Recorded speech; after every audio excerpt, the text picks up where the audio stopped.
তো আমরা যেটা প্রথমে করব সেটা হচ্ছে এরকম আমরা একটা কড়াই নিয়ে নেব। এবার আমি এটা মাটির উনুনে করেছিলাম, আপনারা চাইলে এটা গ্যাসেও করতে পারেন। আর যেটা সব থেকে জরুরি সেটা হলো জলটা যাতে খুব ভালোভাবে ফুটে যায় এরকমভাবে নিয়ে নিতে হবে। নিম পাতা আমি দেখতে পাচ্ছেন বাড়ির পাশের একটি গাছ থেকে জোগাড় করে নিয়েছিলাম। এরকমভাবে এরকমভাবে নিম পাতাগুলো আমি দিয়ে নিয়েছি এবং সাথে যে ডালগুলো আছে সেগুলোও ফেলবেন না, সেগুলোও দিয়ে নেবেন। এতে কিন্তু খুবই ভালো কাজ হবে নিম কীটনাশকের ক্ষেত্রে। দেখতে পাচ্ছেন মিক্সচারটা আমার তৈরি হয়ে গেছে।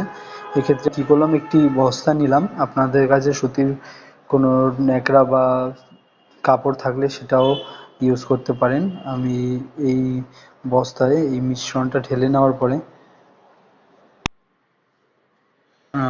নিম কীটনাশকটা কিন্তু খুবই কাজে দেয় যে কোনো পোকার ক্ষেত্রে। এবং আপনারা দেখবেন যদি সাদা পোকা, পিঁপড়ে বা কালো পোকা যেগুলো, সেক্ষেত্রেও অনেক ভালো কাজ দেয় এই নিম কীটনাশক। এছাড়াও গাছের ফাঙ্গাস দূর করার জন্য নিম কীটনাশকের উপাদান খুবই তাৎপর্যপূর্ণ।